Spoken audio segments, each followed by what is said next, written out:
Começando mais um. Não sei se eu queria começar. A gente tinha que achar um outro jeito de começar, não acho.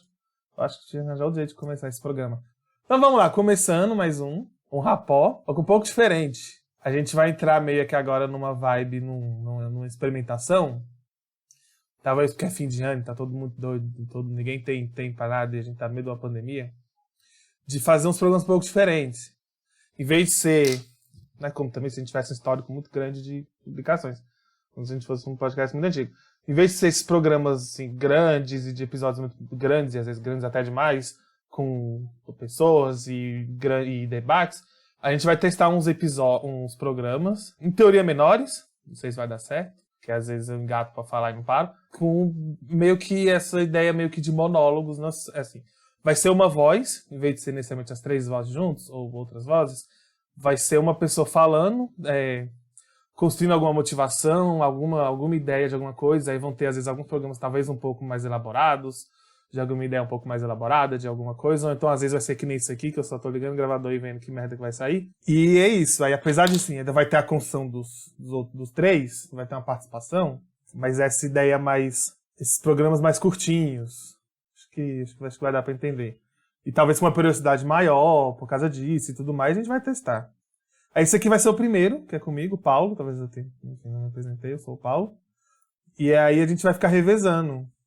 Só Deus sabe quem vai ser o próximo, mas é isso aí. E aí, não necessariamente vão ter uma temática muito simples. Eu vou tentar fazer um negócio talvez meio uma sequência, eu vou gravar esse aqui, depois eu vou gravar um que talvez seja uma continuação desse aqui. Ainda não sei de nada. Mas, enfim, apesar de eu estar só ligando o gravador e vendo o que vai dar, isso aqui está sendo meio que o nosso teste, está sendo que a nossa experimentação desse formato. Provavelmente essa experimentação vai ser uma merda, eu vou falar um monte de merda, mas eu gosto muito gostava muito, que já não existe mais, já morreu, do Abu Janra, do Provocações. Provocações acho que ainda existe, com o Marcelo Taz, mas, enfim, é um destino pior do que a morte. O programa continuar com o Marcelo Taz.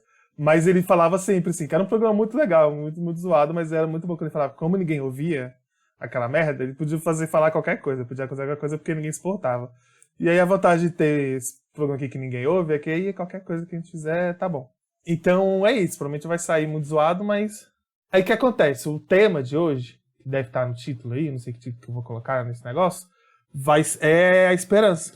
Olha que bonitinho, que tema bonito. O que acontece? Eu a gente também ficou um tempão sem gravar, porque passei por questões aí de saúde, enfim, que não vou detalhar porque é uma história muito longa que ninguém se importa. Desse tempo, assim, várias questões passaram, e uma delas eu fiquei muito pensando, assim, como que dentro do modelo, assim, como que num contexto de doença, como que num contexto de adoecimento, de saúde, de cuidados e de pararó, como que um certo, assim, é predominante um certo discurso de esperança muito forte. E eu fiquei pensando assim, claramente não é um negócio só dentro desse contexto de saúde, dentro desse contexto de adoecimento. A nossa cultura tem um discurso de uma esperança, às vezes de uma prece com o futuro, com tudo isso, de uma forma muito forte. E aí eu fiquei muito pensando nisso, que quando você tá em... E parece que quanto mais difícil, complexo é a questão de saúde da pessoa, mais forte fica o discurso de esperança. E, enfim, as pessoas se apegam muito a esse discurso, né? E é algo muito interessante. E aí, enfim, comecei a pensar isso, vivenciar como que essa questão de um certo discurso que gira em torno de uma esperança, já eu explico melhor, talvez, o que é isso que eu estou chamando de esperança. Enfim, como que isso afeta as pessoas e como que isso tá tão presente, como que isso é usado, assim. Aí foi me passando várias questões e aí me motivou a pensar um pouco isso. Estou escrevendo texto, talvez quando isso aqui tenha sair esse episódio, provavelmente, se esse texto vai ser publicado em algum lugar, eu coloco o link aí se alguém tiver interesse. Enfim, e aí me levou muito a pensar nisso. Que aí eu comecei a ter uma relação não muito legal com esse afeto. Assim, eu comecei a pensar, gente, esperança não é um negócio muito legal, não. Tem muitos problemas aí. Aí eu comecei a ter uma relação muito negativa com esse negócio. Mas eu comecei a pensar um pouco, né? E aí eu vou tentar gravar pra ver um pouco isso. Isso aqui tá sendo até uma tentativa de eu desenvolver o que eu tô pensando sobre isso e tal, pra talvez depois desenvolver uma outra coisa. Mas é isso, né? Aí é muito como que, tipo, na nossa cultura, a gente é apegado, a gente tem uma série de ditos populares.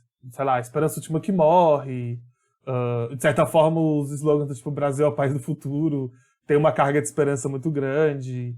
Enfim, e a gente não questiona, né? A esperança tá sempre ali. A esperança é essa projeção para um futuro, de que algo vai, enfim, as coisas vão dar certo. Enfim, isso no meio do contexto de saúde, eu começava a perceber que era super problemático, porque era um discurso que vem automaticamente. Quando você tem uma pessoa que tá, por exemplo, adoecida, ou a pessoa tá com um problema, e às vezes é aquela questão muito assim, que você não tem muito controle sobre a situação, é uma situação muito assim, cheia de incógnitas, automaticamente a resposta da esperança vem. E é uma resposta muito... Mas não é do tipo assim, a gente tem que... Também tem isso, mas assim, não é do tipo, a gente tem que esperar, tem que se ver, tem que torcer, ou então vamos orar, vamos torcer. Não, é quase como uma certeza, não. Vem muito o discurso do tipo, não, mas vai dar tudo certo. Não se preocupa que vai dar tudo certo. E é muito tipo, não, sinceramente vai dar tudo certo. E várias vezes não dá, enfim. E como que a gente pensa, enfim, em pandemia também. Muita gente, enfim, tá esperando, a qualquer momento a pandemia vai acabar. Não vai acabar, tô dizendo não. Mas, enfim. Aí que acontece, né? E aí a gente vai, né, como, enfim, que a gente faz aqui, aí a gente vai um pouco para as nossas leituras, para os nossos, enfim, as coisas que a gente costuma estudar, para uns... Enfim, começou muito com uma coisa muito visceral, essa minha relação com essa esperança e pensar isso. E depois eu pensei, não, eu vou tentar elaborar isso um pouco melhor. E aí, nesse sentido, o Spinoza, é um autor que a gente cita muito aqui, e ele vai falar sobre a esperança de uma forma que coube muito bem. Uma forma que eu acho que entra muito bem. Ele, enfim, o que é a esperança? A esperança, para Spinoza, é uma alegria instável, surgida da imagem de uma coisa futura ou passada, cujo realização temos dúvida. Ou seja, né, tipo assim, ele define a esperança como realmente um afeto livre, que em teoria, enfim, né, na perspectiva de Spinoza, é meio que ele... De forma muito simplificada, você resume, tem os afetos, que é o afeto. Afeto é... Deixa eu pegar nos universitários. Como é que eu defino afeto de uma forma legal? Eu defino afeto como algo que afeta o corpo. É isso? Essa é uma boa definição de afeto, que faz sentido? Enfim... Tem toda a teoria dos afetos de Spinoza, que eu não vou entrar nisso agora. Talvez um dia a gente pare para explicar. Eu acho que seria interessante fazer essa coisa, talvez, de uma divulgação científica, de mais assim, pedagógica das coisas, que é interessante.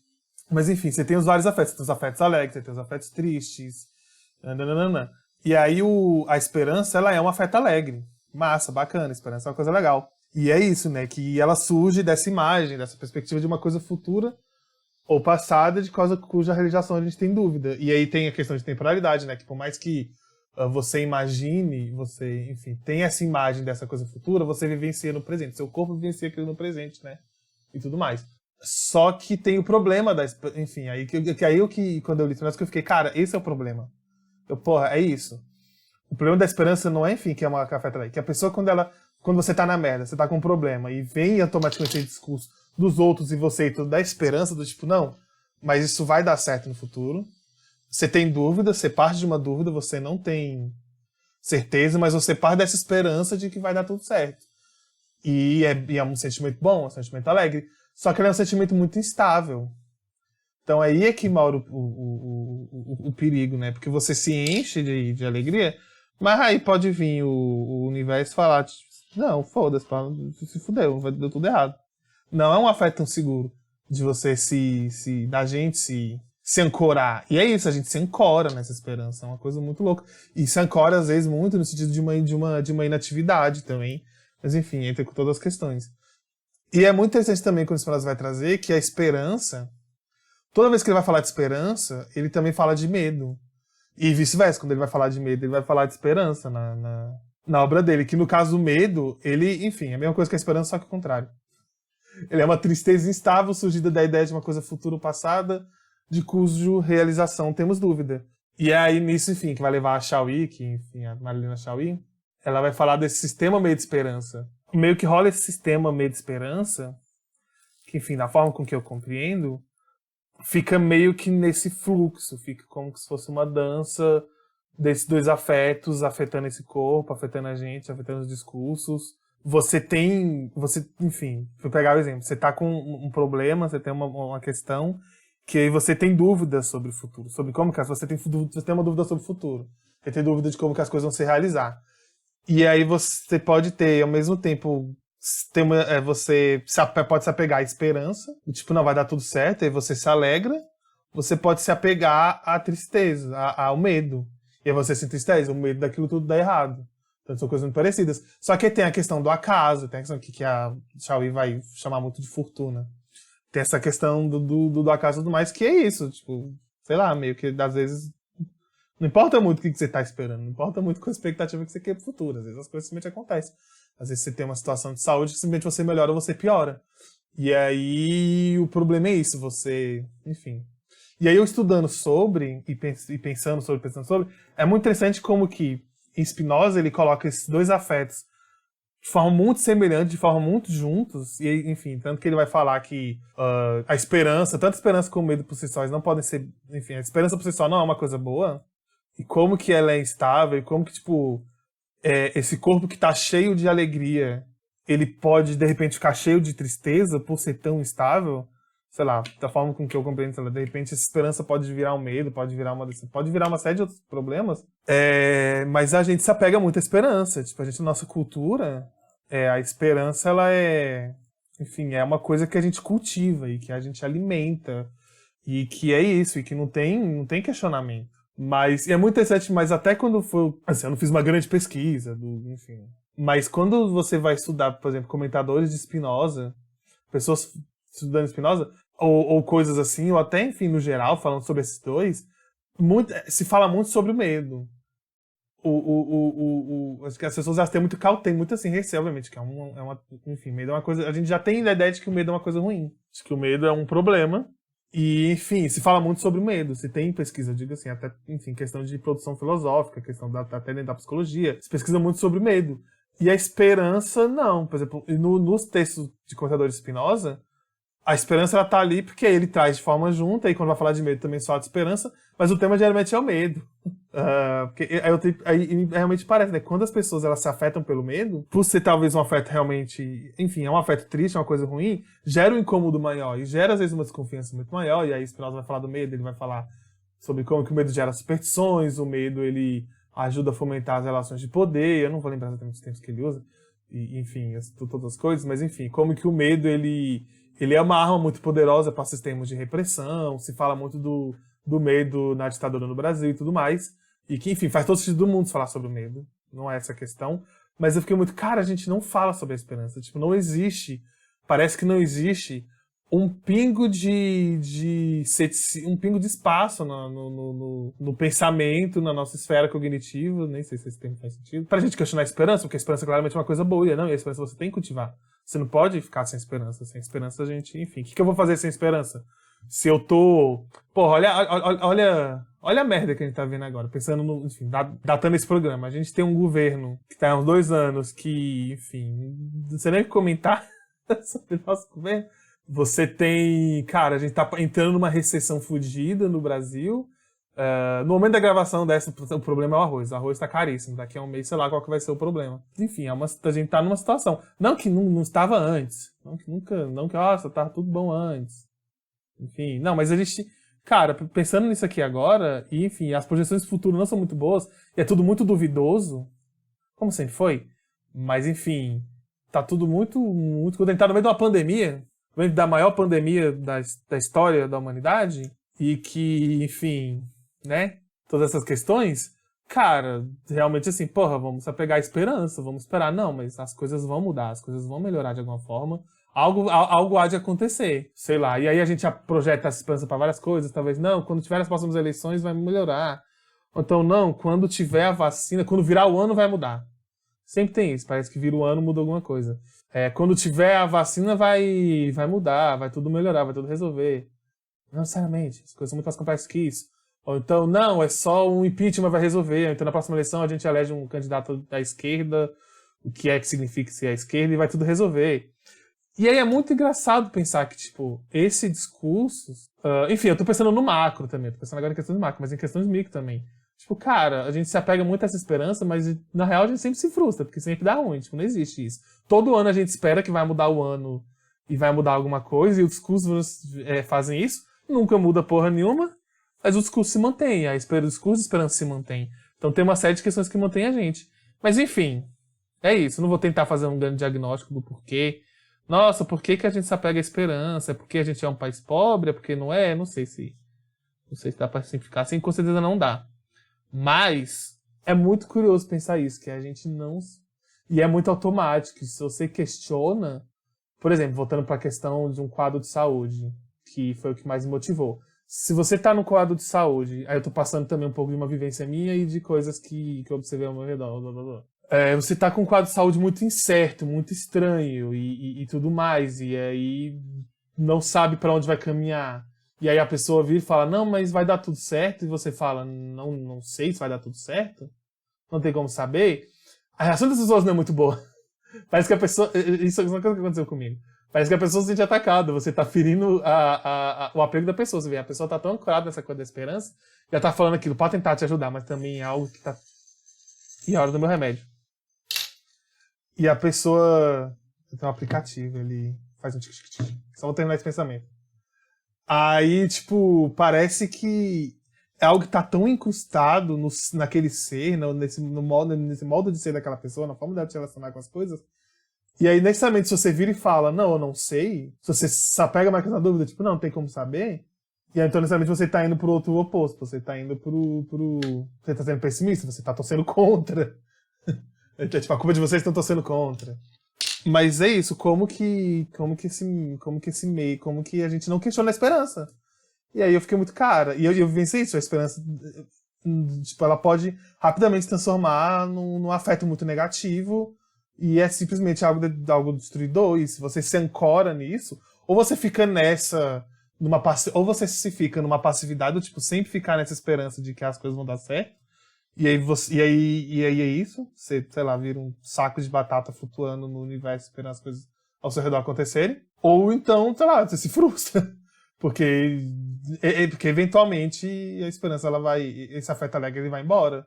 E aí você faz o que com isso? Que você tava ali apostando em algo que era completamente incerto. E a gente aposta nisso o tempo todo sem questionar. Aí é isso. A questão do pensamento é essa, né? Que eu fiquei muito assim. Que foi como que a gente não questiona a esperança? E a gente... Cara, isso a gente observa o tempo todo em vários lugares.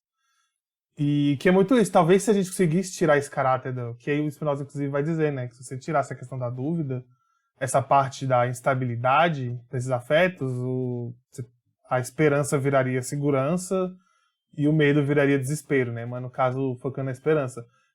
A gente age como se fosse uma segurança muito grande, age, mas não tem, mano, não existe segurança. E aí entra muito quando ele fala que a gente fica à mercê dos afetos, a gente... como que isso despotencializa, isso talvez seja um sintoma de como que a gente é despotencializado. Eu fico pensando da gente tá assim, a gente se apega a essa alegria e só vai.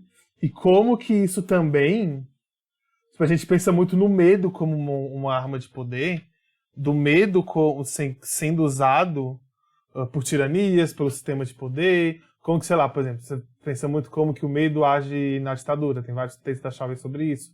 Mas, cara, como que a esperança também é uma arma muito forte para você manter esses corpos dóceis de alguma forma? Como que é uma arma para manter as relações de poder? E como que é uma arma muito mais sutil e muito mais capciosa, eu acho, do que o medo? Porque o medo é muito fácil você diagnosticar e você falar, o medo é uma coisa ruim. Você sente o medo, você se sente mal, você não gosta de sentir medo. Mas você sente esperança é uma coisa boa, você sente esperança. E é isso. O Brasil é o país do futuro. O Brasil é o país do futuro desde muito tempo. Tipo, a esperança de que um dia a gente vai chegar lá. E aí as coisas, não, o Brasil uma hora vai chegar lá. O problema do Brasil é a corrupção. Acabou a corrupção, a gente vai chegar lá. O que quer chegar lá, vai saber.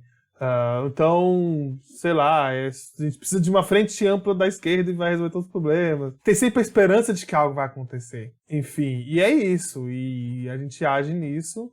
E como que isso é muito forte. Mas esse é o problema. Se você tira isso também, aí as pessoas ficam muito à mercê do acaso. Que é foda você lidar. Aí acho que isso também é uma coisa que é muito assim. A gente não consegue muito lidar com o acaso do universo, com as coisas acontecendo. A gente se apega à esperança no sentido, talvez, de ter um conforto de uma segurança. Do tipo, não, essas coisas vão dar certo. Não se preocupa. E a coisa não dá certo, a gente se fode, mas a gente não questiona a esperança, porque a gente ainda precisa disso. A gente continua esperando que as coisas vão dar certo, é só a gente esperar. Mas é isso, a gente, de certa forma, a gente não sabe muito lidar com os acasos do universo, com as coisas.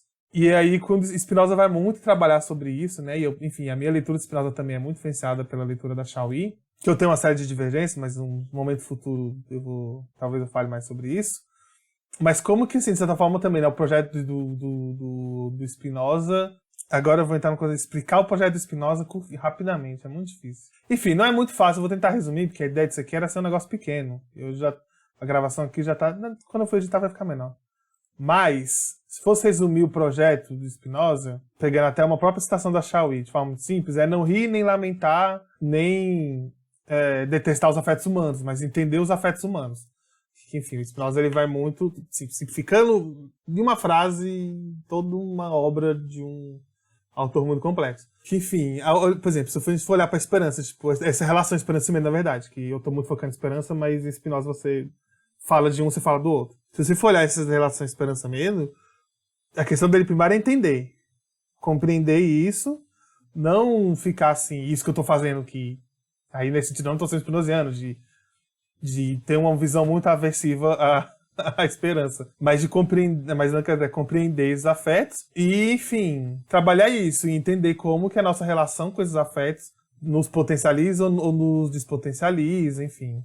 E aí Spinoza vai sempre procurar mais alegria do que tristezas, enfim, e tudo mais. Quando a gente vai pensar nessa coisa do esperança e medo, a coisa central é a coisa da dúvida, né? Essa coisa de serem afetos instáveis, de serem, enfim,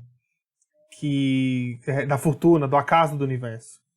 Que até, enfim, tem uma citação da Shaui, vou ler mais ou menos também, né? Que ela vai falar que o que tem de mais rigorosamente patético nesse sistema meio de esperança é essa gênese desse sistema no seio da fortuna. Temporalidade caprichosa, quando nada podemos fazer senão esperar ou temer o que virá. Chorar ou bem dizer o que foi. Que isso, né? A gente fica, tipo assim, o futuro é incerto, tem a questão da fortuna, tem a questão da dúvida, eu não sei o que vai acontecer, a gente não faz ideia de como que vão ser, pensando muito no momento do aqui e agora que a gente está vivendo, questão macro do Brasil nas preocupações. Como é que vai ser esses próximos anos desse governo? Como é que vai ser o futuro da economia? Para onde está andando essa pandemia, dessa bactéria filha da puta, micróbio do caralho? Vai todo mundo morrer de coronavírus? Não vai morrer?